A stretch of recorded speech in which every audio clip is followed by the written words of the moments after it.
The topic for today is radial basis functions.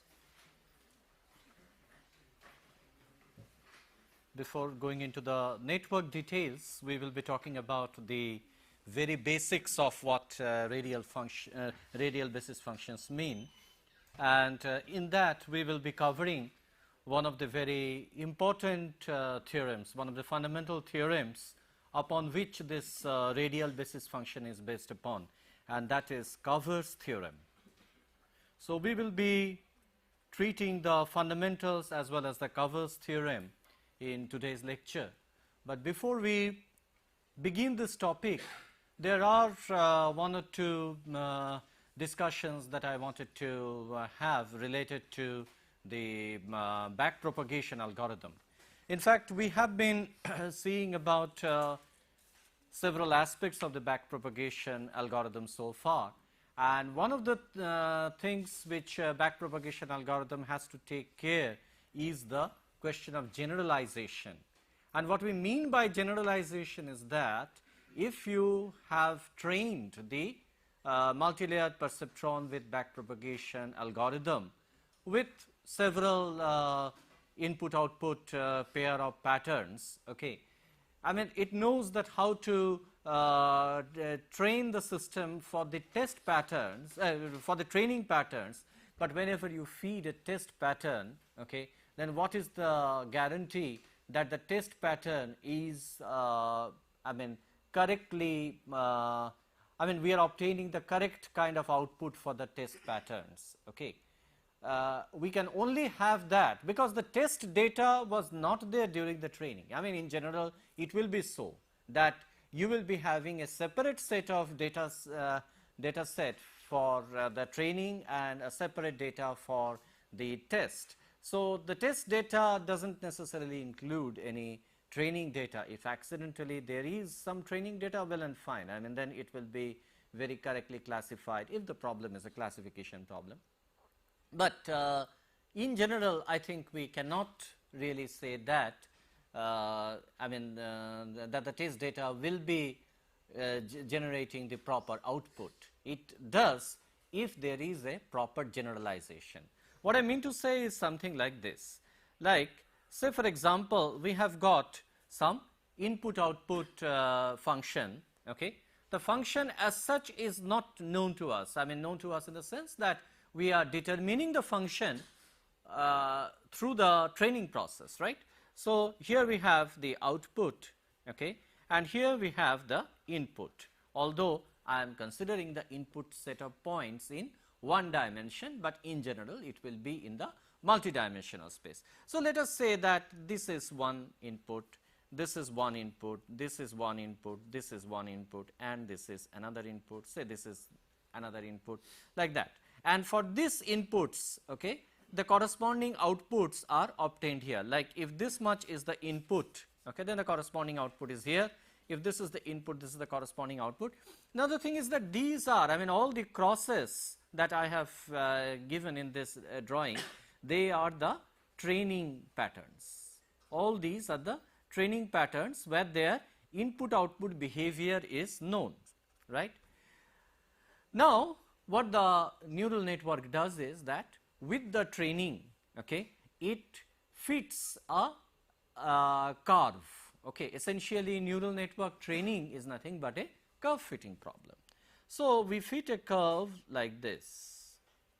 If it is a good fit, okay, if it is a good fitting, then we should be expecting a curve like this. Now these are all the training patterns, and supposing we introduce some test patterns, okay, and let us say that one of the inputs to the test pattern is here, okay. Now this point is certainly not there in the training because there is no cross at this point. So we introduce a test pattern here, means we feed the input over here and we see the output. So the output should be this if there is a good generalization. If I have a test pattern here, okay, then given this kind of a functional approximation that the trained neural network is doing, we will be getting this as output. Now the question is that yes, if the curve is like this, okay, then we are getting the, for the test patterns also we are getting the correct kind of outputs. But let us say that taking the same crosses here, I mean we remark the cross positions, that means our training pattern positions, okay, and we have, let us say, realized another function, okay, which is not that well generalized. See, training pattern you feed means that, I mean of course the function that you are approximating, it has to pass through the training pattern points. So, there is no harm in fitting a function like this. Who says that it is bad?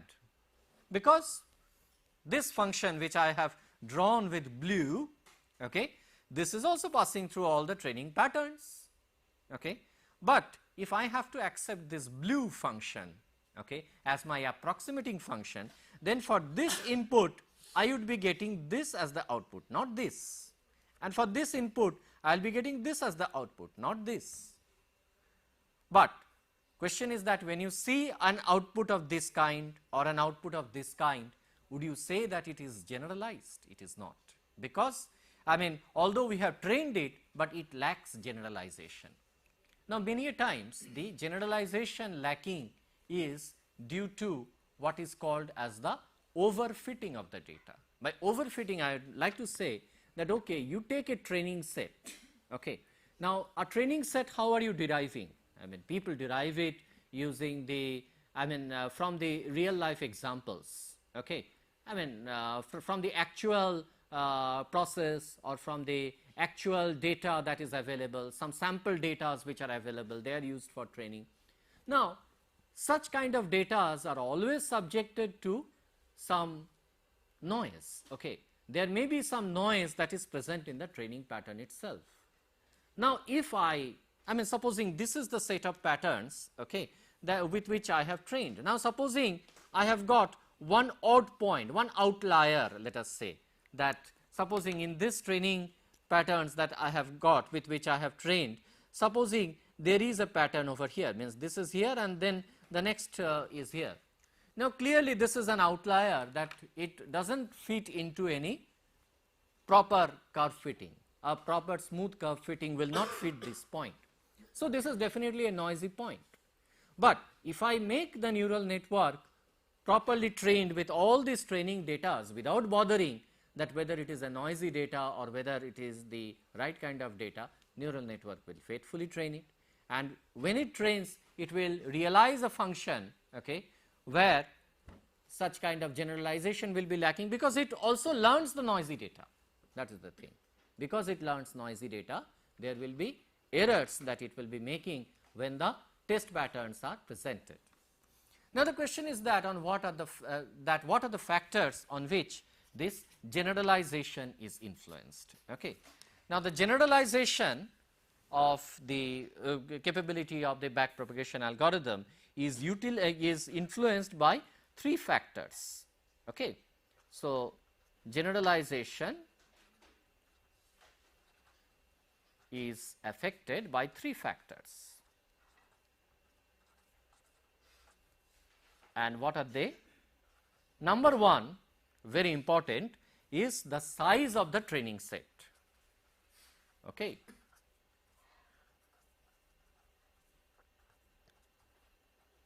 Now, again I think this aspect we have discussed implicitly many a times, okay.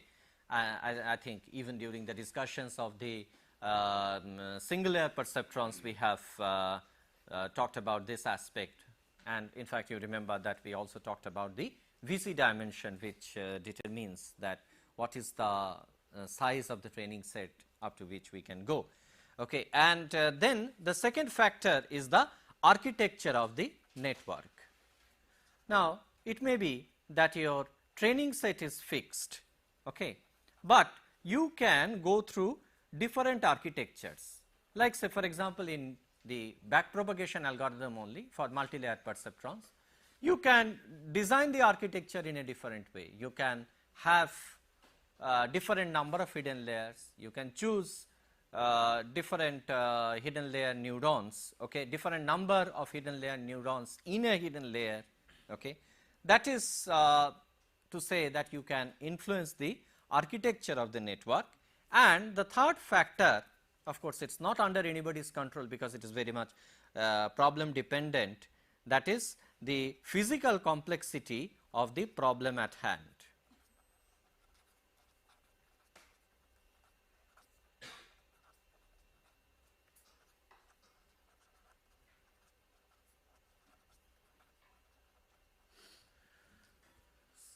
Okay. Now, we do not have, I mean, as I told you that we do not have any control over this thing, that whatever problem we have been given to solve, we have to solve that. So, what we can do is that we can instead study these two effects, that is to say the size of the training set and the architecture of the network.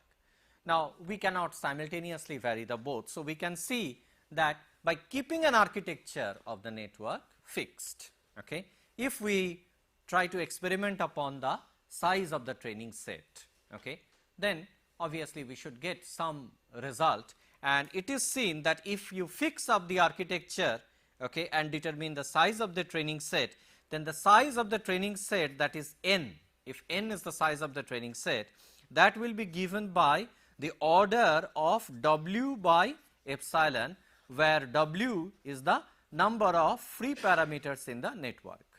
So, W is the number of free parameters and epsilon is the fraction of permitted classification error, fraction of permissible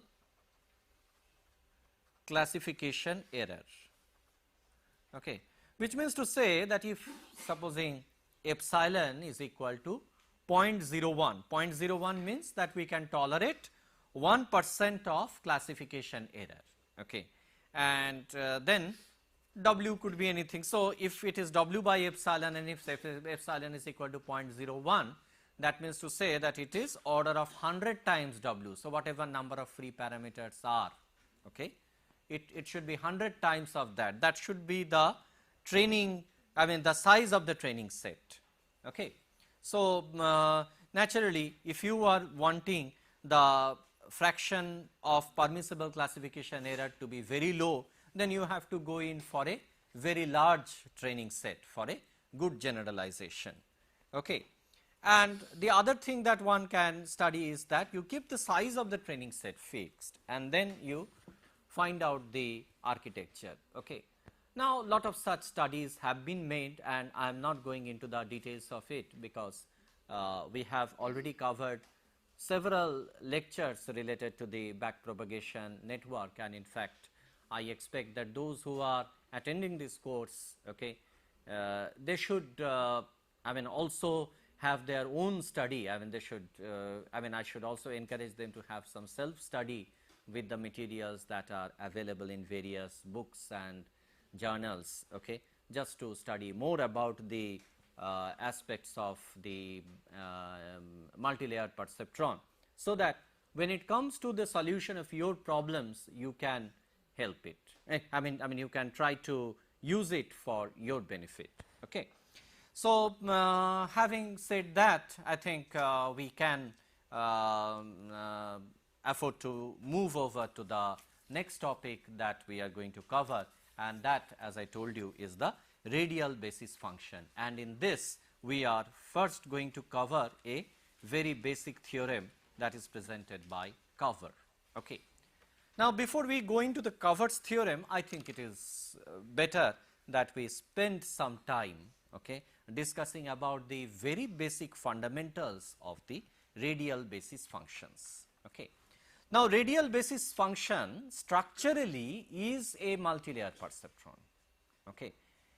But the thing is that whether we are calling, I mean we are certainly not going to call every multilayer perceptron as a radial basis function. Now, you have seen that we have gone through the backpropagation algorithm for the multilayer perceptron, and the backpropagation, if you are looking at the theory behind the backpropagation, after all, what is a backpropagation? You are making a stochastic approximation to the process that you are going to solve, okay. you are I mean essentially by learning through the examples, okay, and adjusting your free parameters, you are basically making a stochastic approximation, and then you are, I mean after the training you are going to use it for the test patterns. So, the whole approach is that, please keep in mind, it is a stochastic approximation approach. Whereas, you can view the same problem of multilayer perceptron from a different angle. You can look at it purely from a surface fitting consideration. Okay. What I mean by surface fitting consideration, let me try to illustrate it a bit. Okay. Now, let us go back to the point where we had talked about the advantage of the multilayer perceptron that we had spoken earlier. The advantage that is there is that if we have a set of patterns, okay, which are not linearly separable, then we could not solve it using single layer perceptron, because the very basics of the single layer perceptron is that you have to determine a hyperplane in the m dimensional space that can clearly separate the patterns, I mean from one that can clearly separate one class of patterns from the other. Now, why is it that we could solve the non-linearly separable problems using the multilayer perceptron? We did it because we had mapped those input functions into a hidden layer, and then we went over to the hidden space. Now, individually, I think you remember the example that I had talked of in one of the earlier classes, where we had shown the example of an exclusive OR. Now, the hidden layer which was there, those hidden layer on its own were making a linear separability of the patterns, but combinedly together in the combined output space, we had got that there was a separability, although with respect to the input space the patterns were not linearly separable, but still we could do because of the in between mapping that we do to the hidden layer. Now, it is the same idea, only thing is that in backpropagation algorithm you are using a stochastic approximation. The debate that you can have is that rather than having that stochastic approximation, why don't you start afresh and try to think it in terms of a surface fitting. Surface fitting like what? That, okay, let the set of patterns that we have at our disposal be not linearly separable. Okay. Let it be non-linearly separable, or we do not know. I mean, when we cannot pass any hyperplane, we are saying that it is not linearly separable, and inevitably we are going to have that kind of situations many a times in practice. Now, the question is that if the pattern is not linearly separable, if you have a space like this, like say for example, it is very difficult to draw a multidimensional space, but let us say that here we have got pattern class 1, okay, somewhere, and let us say that we have another pattern class 2, okay, which are like this, okay, in a multidimensional space. Now, they may not be linearly separable, means I may not be, I mean this is a 3-dimensional plane example, and I may not be able to cut it through a plane that separates the class of this from the class of this. Okay. Okay, I cannot pass a hyperplane, but you never know, I may be, I may be able to pass a hypersphere or any hyperquadric surface, meaning that any multidimensional surface. I mean, I could be having a surface like this that can clearly separate the patterns. So, the thing is that if from the training set, I mean if I am given with a training set that is non-linearly separable, okay, then my problem will be to determine a surface, a hyper surface, not a hyperplane anymore, a hyper surface that can make the classification between the two competing classes. Okay. Again, I mean the fact that I have taken example of 2 classes does not mean that it cannot be extended.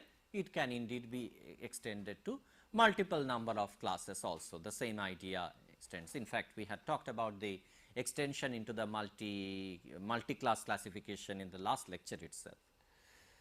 The thing is that then what happens? That then I mean, we are looking at a surface fitting problem in the multidimensional space. So, that is what forms the essence of the radial basis function, that is fitment of the multidimensional surface. Okay. Now, to do that, what we have to do is that just like any multi-layer perceptron, we have to have a hidden layer in between, at least one hidden layer in between. Okay. And what is that hidden layer? And in a surface fitting problem, we can look at the hidden layer from a different perspective. We can say that the hidden units which are there, the hidden layer units which are the neurons which are there, they provide a set of functions which forms a basis for mapping into the hidden layer space. I mean, basically we are going to do a mapping from the input space to the hidden layer space. Okay. And to do that mapping, we need some basis functions, which who is providing? The neurons in the hidden layer, they are providing. So, the hidden neurons providing the basis functions, and this kind of architecture is called as the radial basis function networks. Okay. Now, the basic form of radial basis function is that it has got 3 layers. I mean, I am saying that it is the very basic form of radial basis function. Of course, I mean researches are on for multi layer things also, but of course, I think I mean the problem, the way it is solved, it is I mean nicely done for 3 layers also. So, the basic form, I should say that the basic form of the radial basis function is, in its basic form, it is having 3 layers. And what are the 3 layers? First is of course the input. The input of course contains the source nodes, okay, which are connected to the environment.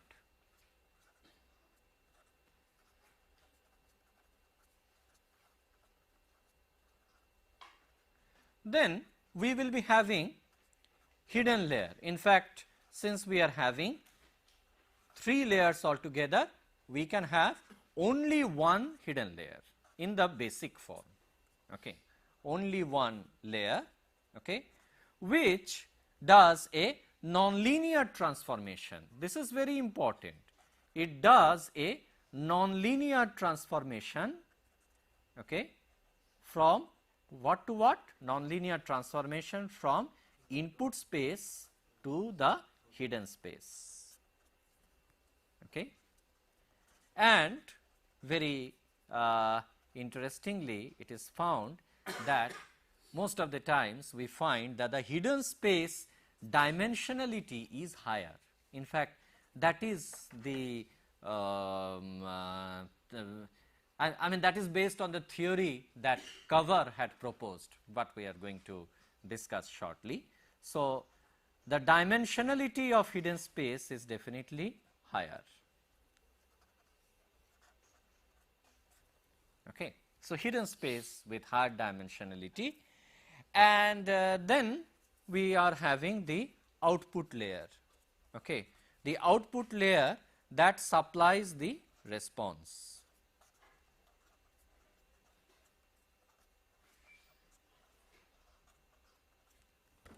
Okay.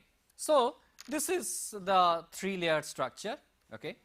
Now, yes, stressing on the nonlinear, and let us see that why should it be a nonlinear. You see, if the input itself is a nonlinearly separable pattern, that is what we are assuming, right, that input is nonlinearly separable. In that case, I mean theoretically it should be possible for us to design a mapping function, a mapping to a higher dimensionality, where in that space, in that higher dimensional space, it will be linearly separable. If we can have that, if we can design a mapping, okay, from non-linearly separable input space to linearly separable hidden space, okay, if in that hidden space a hyperplane separation works, then our job is done. Then we can use that, okay, for the solution of our problem. So, from the non-linear to the linear, if it has to map, then certainly it cannot be a linear function mapping, it has to be a non-linear function mapping. Okay. Now, with that basic form of RBF, we come to the Covert's theorem. Okay. So, we first build up the basics of the derivation, although we will not cover the derivation in great details. Okay.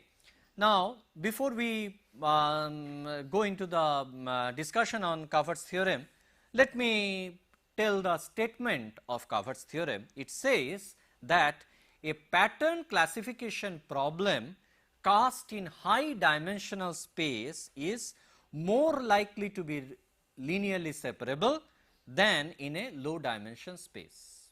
I repeat, a problem is more likely to be linearly separable in higher dimensional space than it is in lower dimensional space. Okay.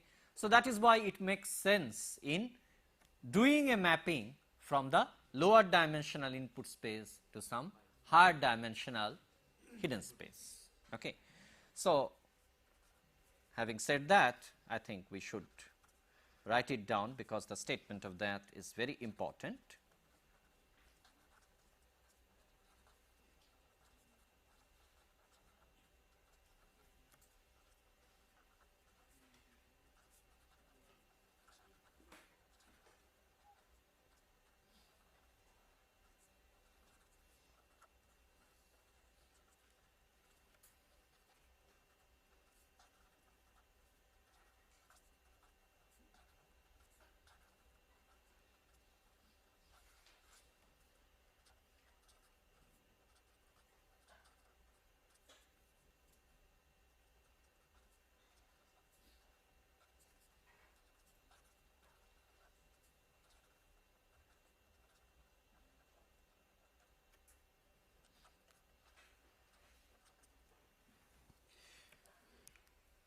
So, this is what it is. So, that is why we should be considering the mapping from the low dimension to the higher dimensional space. Okay. So, that our idea will be to make it linearly separable in the mapped space. What is non-linearly separable in input space should be linearly separable in the mapped space. Now, in order to discuss about that, let us consider a set of patterns. Okay. We define a set H. Okay. We define a set H of n patterns, and what are those n patterns that we are having? Let us denote them as x1, x2 up to xn. Okay. And each of these patterns, each of these n patterns can be assigned. So, each can be assigned to two classes, and what are those two classes? To H1 or H2. So, there are just existence of two classes. Now, this set of patterns, okay, this dichotomy of patterns, because this is binary, so we can call it as a dichotomy of patterns.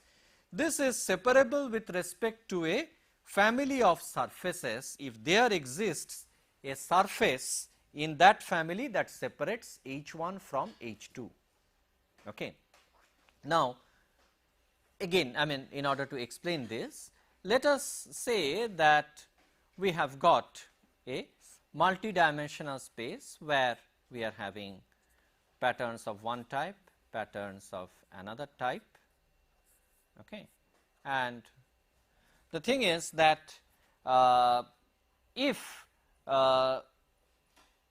there exists a surface that separates the patterns this from, I mean the surface may be like this, that if a surface exists that separates the two classes of patterns, then we can say that this dichotomy, this set of patterns, this set of binary patterns are separable with respect to that surface. Okay.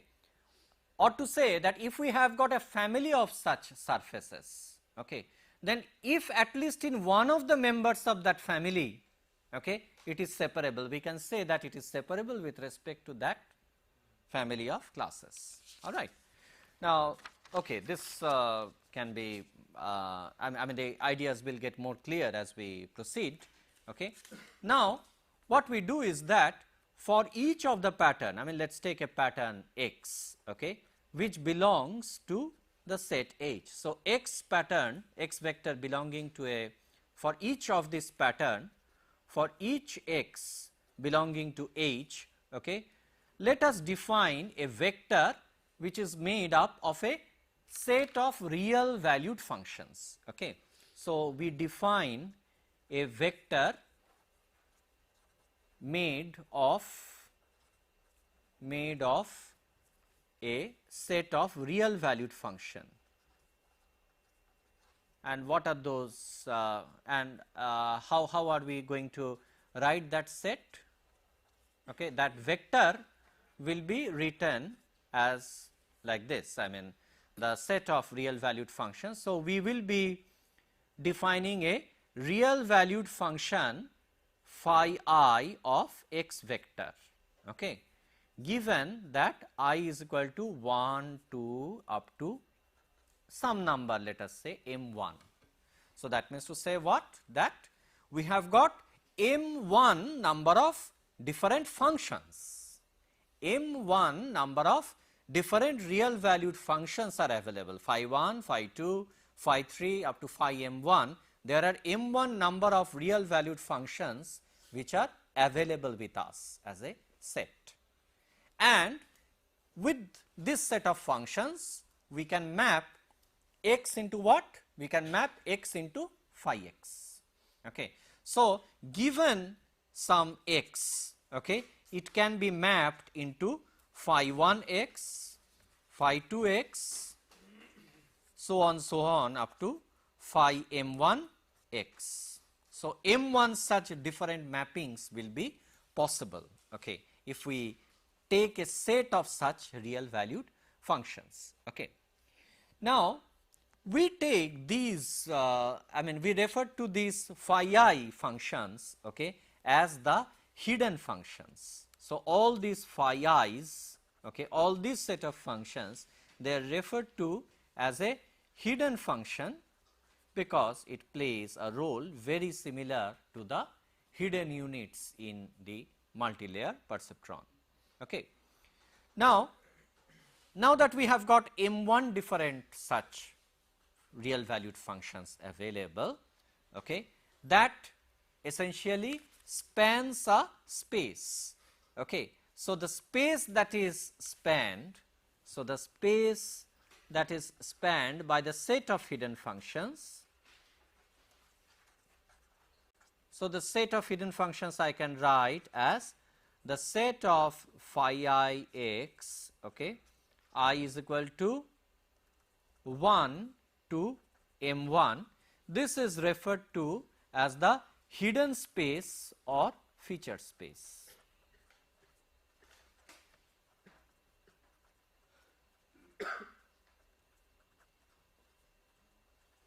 Okay. So, what was our input space? Our input space is, see, these are input space will be the dimensionality of this x vector. The dimensionality of this x vector we have been taking as m, all the time we are taking it as m. Okay. Since it is essentially pertaining to the input, we can call it as m0. So, let us say that the dimensionality of x is m0. So, we are mapping this x into a new space, okay, whose dimensionality is M1, because there are M1 number of such real valued functions, and I mean what cover is going to show is that M1 should be as high as possible, okay, preferably greater than M0. I mean it does not explicitly say that it has to be greater than M0, but okay, the findings of cover is that M1 should be, I mean higher you choose M1, okay, higher you can map into these, okay, the better it is for the linear separability. Okay. Now, what happens is that, okay, you have got this set of 5 functions, okay, or what you can say as the hidden functions spanning a hidden space of M1 dimension. Now, we can say that a dichotomy H1 and H2, because we have got only 2 classes over here, H1 H2 dichotomy is phi separable. The definition of the phi separability is what? I mean it is just putting the mathematical words into what I had already talked of at the beginning of our discussions on Cover's theorem, that this dichotomy is phi separable if there exists an M1 dimensional vector. If there exists one M1 dimensional vector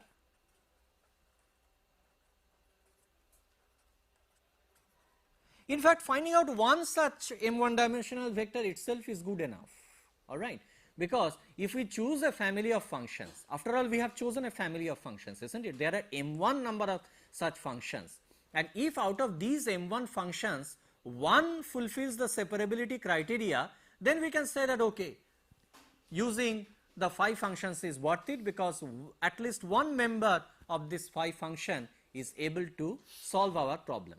Okay. So, if there exists one M1 dimensional vector, and what is the separability condition? That is very simple, our good old separability condition, that in the phi space, okay, in the phi space the separability condition should be that W transpose phi x vector should be greater than 0. I mean if that is the case, then we can say that x belongs to one of the classes, let us say H1. If this is greater than 0, then x belongs to H1, and if W transpose phi x is less than 0, okay, the vector x belongs to the classification to the class H2. That means to say that the hyperplane that we are defining, so the hyperplane equation, that is W transpose phi x vector, which is basically is equal to 0, this being the hyperplane equation, this is the separating surface. A hyperplane is the separating surface in the phi space.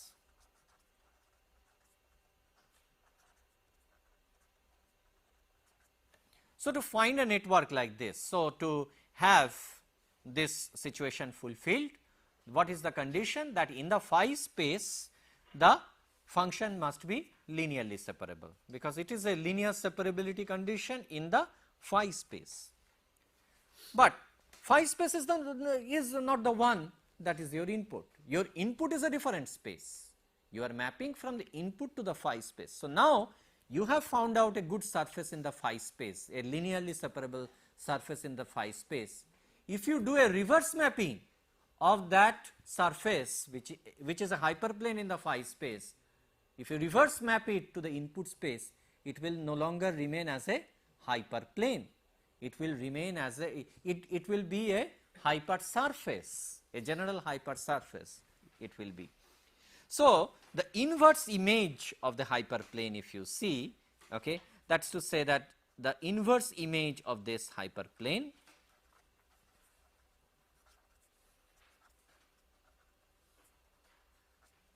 and this inverse image will be written as x mapped to W transpose phi x equal to 0.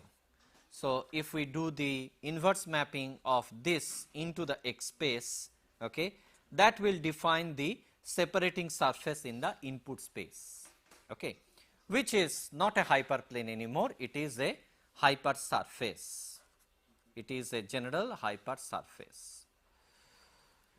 So, now the thing is that, so we are not going to, so that means to say that the separability problem that we are addressing at the moment with respect to, while seeing with respect to the input space, it no longer remains as a linear separability problem, it is essentially a nonlinear separability problem. So, now let us think afresh and try to model a nonlinearly separable function. Okay. So, in the input space itself, if we try to model a nonlinearly separable function, then we can do it like this. Okay. So, we can express such kind of nonlinear separability of patterns using a linear combination of R-wise products. So, what we are doing is that we are considering a natural class of mappings which is obtained by the linear combination of R-wise products. Let me define what it is.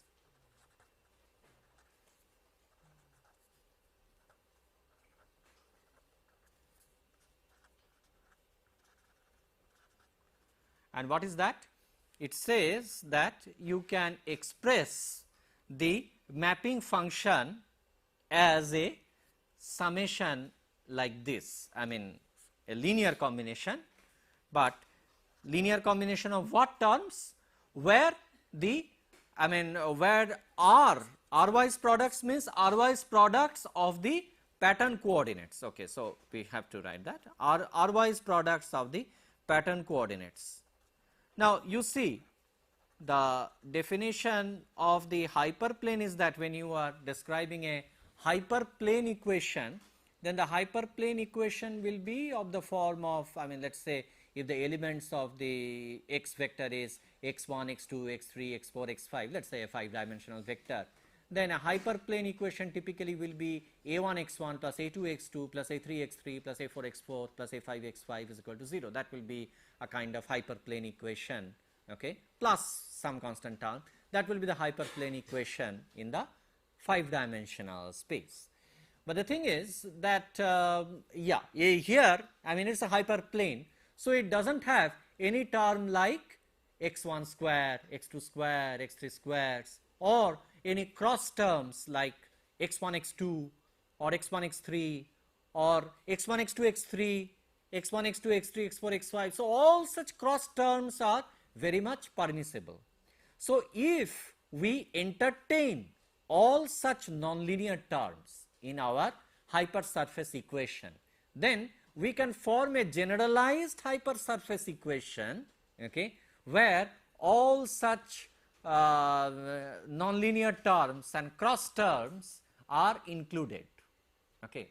If we can do that, then we are writing a very general hypersurface equation. Okay. So, this is what we are going to write. So, A I1, I2 up to IR, okay. In fact, we have to say here that xi that we are writing here, okay, I mean let me first write it down, then I will explain. So, it is of this form that there is a term, a coefficient A, which is written with a very long superscript I1, I2 up to IR, and then we have the cross terms involving this. So, which is xi1, xi2, etc. up to xir, and that summation of this is equal to 0, and it is the summation over what space? It is the summation over all this I1, I2 space, I1, I2 up to IR space. So, it is 0 less than or equal to I1 is less than or equal to I2, so on up to M0, where M0 is the input dimensionality.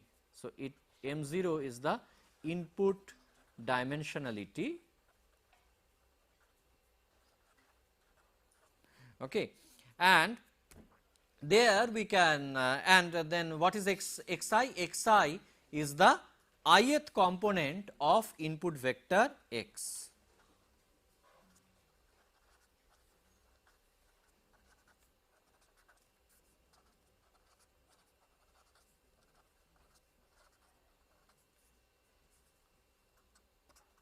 So, that means to say that in this equation that I have written, okay, this involves all the terms, okay, all the higher order terms also are included in this basic definition itself, okay, this summation. Okay, this is a very general form of representation and we call it as the rational variety of order n. So, this is called as a rational variety of order r, here it is order r, okay, because we are going up to IR.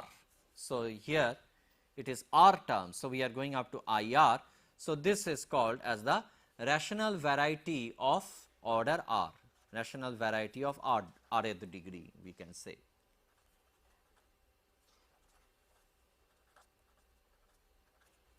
Okay. Now, you see that what are these terms that we have got xi1 up to xir, that means to say that here I have shown r such terms. Now, these r terms that you are getting, that can be picked up out of the m0 total number of coefficients that you have got, or rather the original dimensionality of the input vector x is m0 dimensionality and you are choosing a number r that is less than m0. Okay. So, and you are forming an equation like this, that means to say that it is possible for you to have different combinations of this r. You have got m numbers out of which you have to pick up r numbers in different combinations. Okay.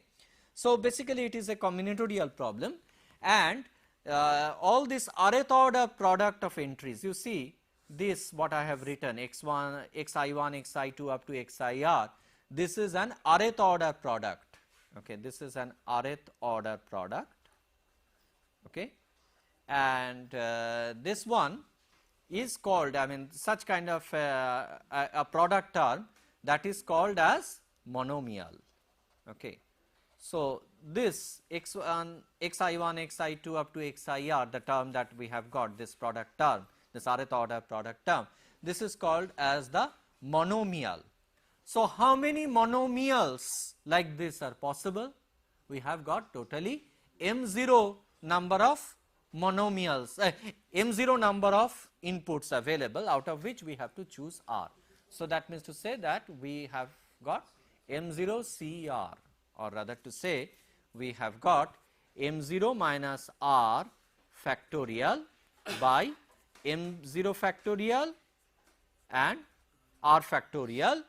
These many monomials are possible. So, there are, I can say, there are this many monomials. Okay. Now, out of this, okay, so what you can do is that you can have different such separating surfaces now. Okay, I mean you can, using this, since you are using all these R-wise products, okay, the separating surfaces that you are going to have are not the linearly separable surfaces. In fact, you can have different type of surface separability. So, you can have, let us say that you have chosen a dichotomy of H1 and H2, right, and let us say that we have got 5 such patterns. Okay. Now, these 5 patterns, in this case, I mean in this let us say, I mean we take some examples like this. Let us say this is example number 1, this is example number 2, and let us say that this one is example number 3. Okay. Now, here you can see that this is linearly separable. this dichotomy is linearly separable. Why? Because I can find a hyperplane that separates. This dichotomy that we have got, this is certainly not linearly separable. I cannot pass a hyperplane, but possibly I can pass a hypersphere. So, this one is spherically or hyperspherically separable. Okay. And in this example, the separability is, I mean, even a hypersphere separability also is not coming in. This should be separable using a quadric function. So, this should be a quadrically separable function.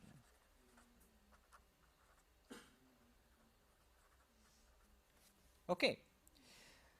Now, some very important findings that Cover had found out is that let us say that the activation patterns, I mean all this I mean different patterns that you are feeding, that is x1, x2 up to xn, these are the different patterns that you are choosing. Now, supposing that these patterns are chosen independently. So, we want that this x1, x2 up to xn, they are independently chosen patterns. Okay. And also we assume that these patterns, this all possible dichotomies of these patterns, they are equiprobable. Let me explain what I mean to say, because you should think over it. You see that there are different patterns x1, x2, x3 up to xn, okay, and they are independently chosen. And now, I mean supposing you have decided to choose n such patterns. Now, given n patterns, various kind of classifications are possible. I mean, in one of the cases there could be that one pattern is lying in H1 class, few other patterns are scattered in the H1 class, some of the patterns are scattered in the H2 class, like this. Okay, this is possible. So, there can be various types of dichotomies which are possible out of this. So, there are, let us say, a large number of dichotomies which will be possible, and out of those dichotomies, okay, I mean all are not separable,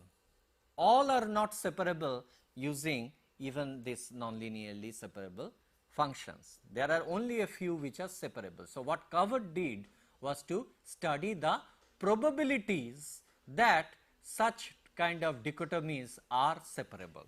So, what you found out was that, I mean it is based on some assumptions, that all possible, what are the assumptions? That all possible dichotomies of this, all possible dichotomies of H equal to xi, I is equal to 1 to n, they are equiprobable. So, that is what he assumed. Okay. And then he had defined a probability that p n comma m1. Okay.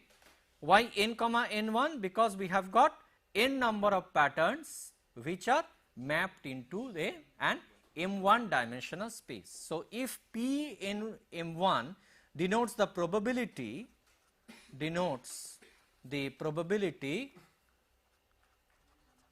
that a particular dichotomy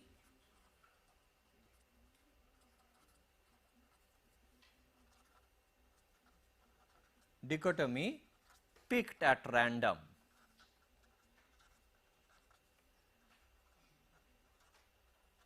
is phi separable.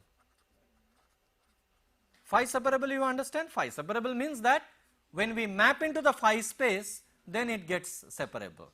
So, the probability that a particular dichotomy picked at random will become phi separable is given by Cover's theorem. Proof of that is very much involved, and we are not giving that, we are directly giving the results of that. The probability in M1 is given as 1 by 2 half to the power n minus 1 summation m is equal to 0 to m1 minus 1, and this is a combination. The combination I am writing with this notation n minus 1 combination m. Okay. So, this is the probability, and now you look at this equation. What happens when you are designing it with larger value of m1? Surely the probability increases, and if m1 is very large, then these probabilities will approach 1. Is it what we want? Yes, we want that, because the higher the probability values are, that means to say that better separability they have got. That means to say that definitely according to cover we can say that high probability is something that we are looking for. Okay, that is all for this class. Continuation in the next one. Thank you.